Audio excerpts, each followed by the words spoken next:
আবারও পরিযায়ী শ্রমিকের মৃত্যু জেলার বাইরে। বেলডাঙ্গা সুজাপুরের বাসিন্দা মোহাম্মদ আলাউদ্দিন শেখ নামক এক যুবকের ঝাড়খণ্ডে অস্বাভাবিক মৃত্যুকে কেন্দ্র করে সকাল থেকেই তোলপাড় গোটা রাজ্য।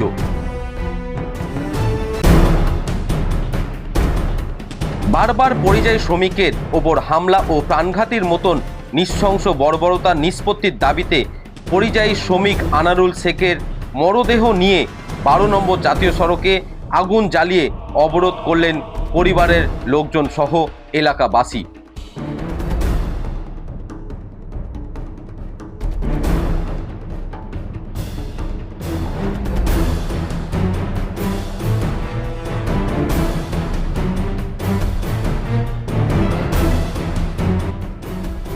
ক্রমশ এই ঘটনাকে ঘিরে 12 নম্বর জাতীয় সড়কে এক উগ্রতার রূপ নেয়। ঘটনাস্থলে উপস্থিত হয় বিশাল পুলিশ বাহিনী।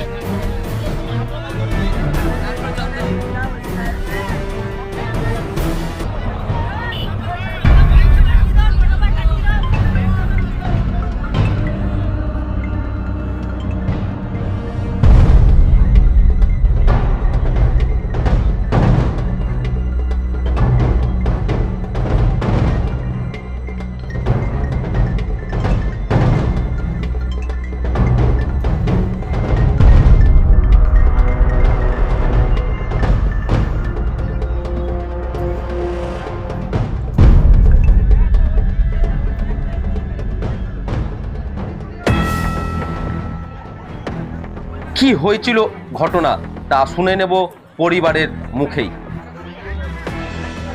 আজকে শুনলাম সকাল, আমি সারা রাত ফোন করছি, বইয়ের ফোন লাগছে না, তুলছে না, বউ ফোন বাজছে, ফোন তুলছে না।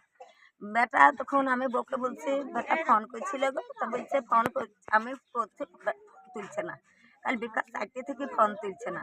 সে ফোন আমি তখন বলছি, তাহলে নাম্বার যার আছে তুমি লাগিয়ে দাও, আমার ছেলে ফোন তো করবে, আমার ওই লাতনির ওপরে আমার জান ফোন করবে, তা আমার লাতনিকেও ফোন করে না, তাহলে বেটার আমার কিছু হয়েছে। বেটা আমার কাল 4টে থেকে ফোন করেন, তাহলে কিছু হয়েছে। আমি ফোন নিয়ে দৌড়ি দৌড়ি বেড়াচ্ছি। আমার বোনই ওইরও আছে, ও সাইডে আছে বহরমপুর, এর থেকে বহরমপুর, বেটা এর থেকে বহরমপুরে ফোন।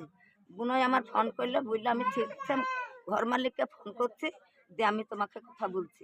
তারপরে আধ ঘন্টার ভিতরে ঘর মালিককে ফোন করি, ঘর মালিক দৌড়ে যায় দেখছে, তাই জানলা দিয়ে দেখছে, তাই বাহিরে হুড়কো লাগানো মেয়েরই বসে থুইছে, মরি হুমকি দেখে বসে থুইছে। তখন সকাল থেকে আমরা তখন মর খাবো। আর কাল বেটা আমার দুপুর থেকে বিকাল 3টে পর্যন্ত এক হকে লাগাই দিয়েছে, হুমকি দিয়েছে, বাপ বাড়ি এসো। 3-4 দিন আগে বলেছে, ভয় ভয় লাগছে, হুমকি দিয়েছে। বলেছে এই কোন গ্রামের, বাবরি মসজিদ হচ্ছে সেই গ্রামের তোরা, এরকম ভাবে হুম করে দিয়েছে। তা বেটাকে বলি, বেটা বাড়ি চলে এসো, বেটা তুমি ওখান থেকে অন্য জায়গায় রুম নেবা। বেটাকে আসতে দেয়নি। মজমপুরের একটা ছেলে ছিল, তাকে পশু বাড়ি পৌঁছে গেছে, বেটাকে একলা পেয়ে বেটাকে কাল রুম থেকে বেরোতে দেয়নি। বেটাকে আপনার ছেলের নাম কি? ওই এমডি আলাউদ্দিন শেখ। এখন কি চাইছেন আপনারা? আমরা চাইছি, আমি বিচার চাই। বিচার চাইছেন? হ্যাঁ, বিচার চাই। আমার ছেলে তো চলে গেছে, আমার খোঁড়ার স্বামী 3-3.5 বছর পড়ে আছে, আমার ওইটাই উদ্দি পুদ্দি। আমার বউ আমার লাতনি করলে আমার কে পুষবে, কে ভাড়া বললে, আমি এ তো অক্ষম, আমার স্বামীকে নিয়ে আমি পড়ি, আমার কে কল্লা স্লিপকে এলিবে। আমি বিচার চাই, আমি লালিশ চাই, আমি সরকার। হ্যাঁ, বিচার চাইছি, আমি লালিশ চাইছি। আপনার নাম? আমার নাম সোনা বিবি। আমার ছেলে উৎকার করতো, সেই উৎকার আমি খাই, সেই উৎকার খাই। আজ যে ছেলে আজকে খেতেই পাবো না, তার ব্যবস্থা করতে হবে। আপনি তো প্যারালাইজ 3 বছর ধরে পড়ে আছেন।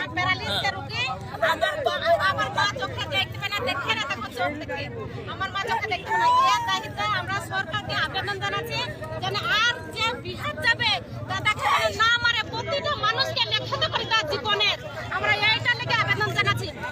আমারও ছেলে আছে, কালকে বাঁচাবো। আমি গরিব, আমার মা গরিব ধরে দিয়েছে, আমি তো ছেলে খাটি খাবো, আমি তো মরদ খাটি খাবো, তাহলে কি করে আমার ছেলেরা সেখানে যাবে? আমার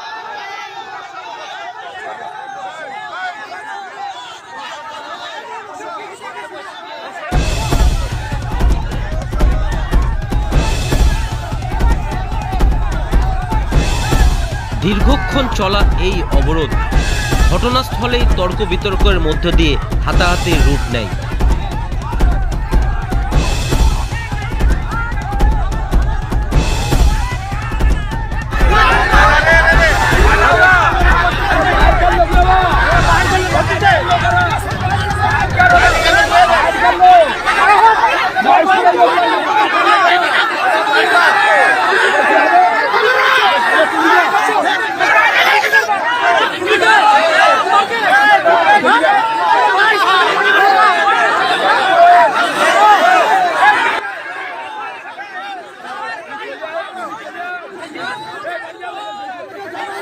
এই ঘটনার তীব্র নিন্দা জানিয়ে ক্ষুব্ধ জনতা তথা এলাকাবাসী মোহাম্মদ নাজমুল শেখ কি বললেন শুনে নেব তার মুখে। আজকে দেখেন, এই যে বাচ্চাটা পেটের দায়ে বাইরে কাজ করতে গেছিল, তাকে আই কার্ড দেখাতে বলা হয়। আই কার্ডে মুর্শিদাবাদ ঠিকানা থাকার কারণে তাকে আজকে মুসলিম বলে পিটিয়ে হত্যা করা হল। মুসলিম বলে নয়, যেখানে পশ্চিমবাংলার মুর্শিদাবাদের বাইরে কাজে যাচ্ছে, মুর্শিদাবাদ নাম শুনলে তাদের অ্যালার্জি হচ্ছে। কেননা আমরা এই ভারতবর্ষের মাটির নাগরিক নয়। পশ্চিমবাংলা কি ভারতের ভূগর্ভ নয়? মুর্শিদাবাদ কি ভারতের অঙ্গন নয়? তাহলে কেন মুর্শিদাবাদবাসীকে নিয়ে এত ঘৃণা? এই মুর্শিদাবাদ একটা ঐতিহাসিক জেলা, নবাবের জেলা, কেন এই মুর্শিদাবাদ বাসীকে এত অত্যাচার করা হচ্ছে?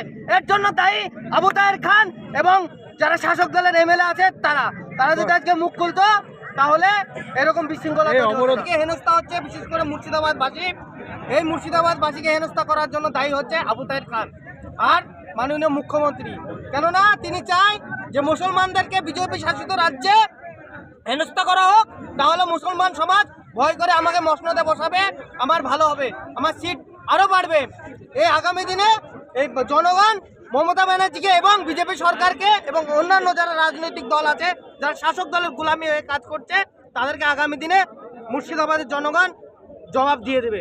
আমাদের এমএলএ তো একটা কাপুরুষের ধরনের লোক। প্রায় আমরা দেখেছি যে বেলডাঙ্গার থানায়, বেলডাঙ্গা ব্লকে অনেকগুলো মানুষকে এরকম মারা হলো, হেনস্থা করা হলো। গত পরশুদিন বেনাদয়ের একটা ছেলেকে আপনার চাকদায় নামিয়ে মারা হলো। কিন্তু আমাদের এমএলএ নাম করে বলছে হাসান, উনি ঘুমের ট্যাবলেট খেয়ে বসে থাকেন, উনি তো কলোনিতে পড়ে থাকেন। তাহলে এখানে মানুষের ভালোবাসা কি করে বুঝবেন যে আমরা হাজার হাজার মানুষ ওকে ভোট দিয়ে বিধানসভায় পাঠালাম? কেন? যে আমাদের হয়ে, মুর্শিদাবাদবাসীর হয়ে, বেলডাঙ্গা মানুষের হয়ে আওয়াজ তুলবে। কিন্তু তাকে বিধানসভায় কোনোদিন আমরা দেখতে পাই না, কোনো নিউজেও দেখতে পাই না। কেন? এগুলোর কারণ কি? আমরা চাইছি এই যে ছেলেটা চলে গেল, এই ছেলেটা তো আর ফিরে আসবে না। এর জন্য যারা একে মেরেছে, আমরা রাজ্য সরকার এবং কেন্দ্রীয় সরকার কাছে দাবি করছি, যারা মেরেছে তাদেরকে আমরা ফাঁসি চাইছি। আমাদের একটাই দাবি, তাদের অবিলম্বে ধরে বের করে তাদেরকে ফাঁসি ধরিতে ঝুলানো, এটাই আমাদের দায়ী। আর যারা পশ্চিমবাংলার মুখ্যমন্ত্রী আছে, যদি এই অত্যাচার বন্ধ না হয়, উড়িষ্যা বলেন, বিহার বলেন, আগামী দিনে আমরা এই মুর্শিদাবাদের মাটি থেকে এমন আন্দোলন করব, যেখানে বিহারি পাবো, উড়িয়া পাবো, আমরা মারকে বদলা মাল দেবো।